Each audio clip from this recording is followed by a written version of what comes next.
I am Kalpana and I am an engineer by profession.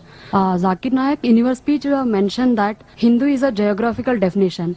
Then is it okay to call Muslim as a Hindu? Rather, I would like to ask whether a Muslim would like to be called as a Hindu.